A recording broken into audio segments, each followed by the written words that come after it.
សម្រាប់គ្នាយើងដែលចូលចិត្តធ្វើ map animation បែបនេះ extension មួយនេះគឺនឹងជួយការងាររបស់អ្នកគ្នាបានច្រើនមែនតើអញ្ចឹងបើសិនអ្នកគ្នាចង់បានអាចចូលទៅ download នៅក្នុង channel Telegram របស់ខ្ញុំបានរបៀបនៃការប្រើប្រាស់នៅពេលអ្នកគ្នាទៅឡើងវាហើយយើងចូលមក Windows extension ហើយអ្នកគ្នាយកពាក្យ Geo Layer 3 នេះបន្តមកទៀតយើងចុចកន្លែង new project នេះមកចឹងនៅខាងក្រោមនេះអ្នកគ្នាអាចដាក់ឈ្មោះជាមួយនឹង com របស់យើងបានហើយយើងអាចសេរីជាមួយនឹង resolution frame rate ហើយនិង duration របស់យើងបានឥឡូវឧទាហរណ៍ខ្ញុំយក default វាប៉ុណ្ណឹងមកខ្ញុំចុច next នៅកន្លែងនេះអ្នកគ្នាអាចហៅជាមួយនឹង map ដែលយើងចង់ធ្វើ animation បានឥឡូវឧទាហរណ៍ខ្ញុំយក map នេះមកខ្ញុំចុច apply ហើយខ្ញុំចុច create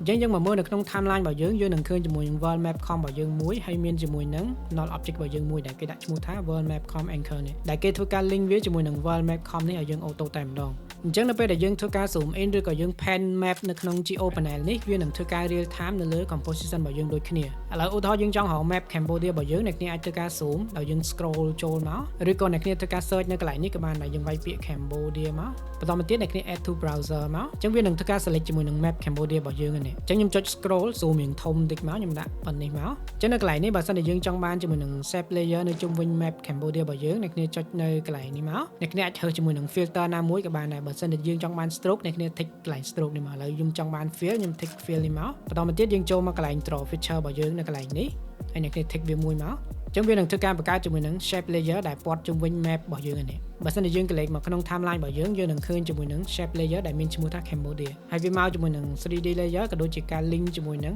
world map com របស់យើង auto តែម្ដងអញ្ចឹងនៅពេលដែលយើង zoom in ឬក៏យើង zoom out ឬក៏យើង pan អី shape ហ្នឹងគឺវានឹង link ទៅតាមនឹងដូចគ្នាហើយបើសិនជាអ្នកចង់ធ្វើការដូរពណ៌ជាមួយនឹង shape របស់យើងអ្នកចូលមកកន្លែង fill នេះមកអ្នកគ្នាអាចធ្វើការដូរពណ៌បានឥឡូវខ្ញុំយកវាប៉ុណ្ណឹងបន្តមកទៀតខ្ញុំចង់បាន stroke អញ្ចឹងខ្ញុំ tick កន្លែងនេះខ្ញុំយក stroke មក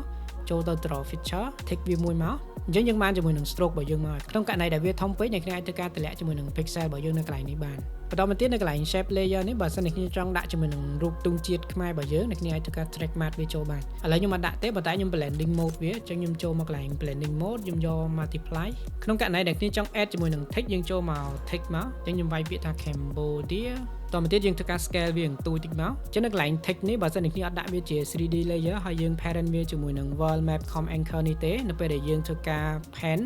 ឬក៏យើង move map របស់យើងនេះ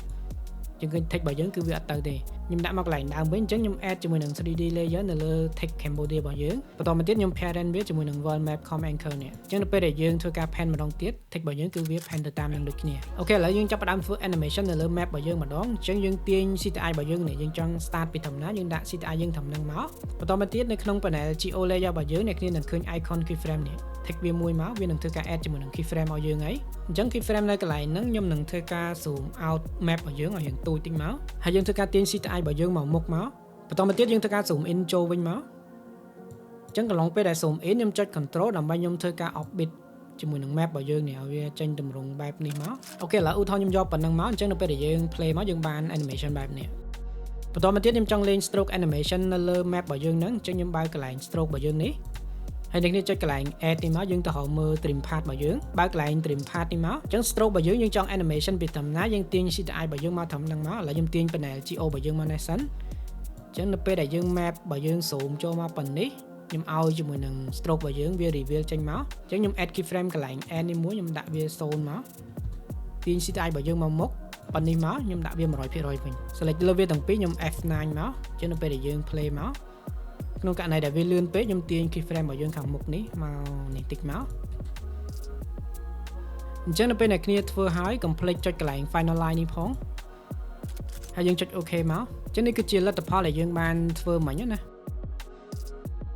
អូខេអញ្ចឹងអានេះគឺគ្រាន់តែជា basic ទេដែលខ្ញុំបង្ហាញអ្នកគ្នានៅក្នុង Geo layer នេះវាមាន feature ច្រើនមែនតើដែលយើងអាចយកវាមកធ្វើ map animation អញ្ចឹងបើសិនអ្នកគ្នាចង់ចេះវាឲ្យស៊ីជម្រៅជាងនឹងបន្ថែមទៀតអាច comment នៅវីដេអូខាងក្រោមឲ្យខ្ញុំដឹងផងខ្ញុំនឹងធ្វើវីដេអូអំពី map animation នេះឲ្យកាន់តែស៊ីជម្រៅជាងនេះបន្ថែមទៀតអញ្ចឹងវីដេអូរបស់យើងថ្ងៃនេះមានប៉ុណ្ណឹងហើយយើងនឹងជួបគ្នានៅវីដេអូក្រោយ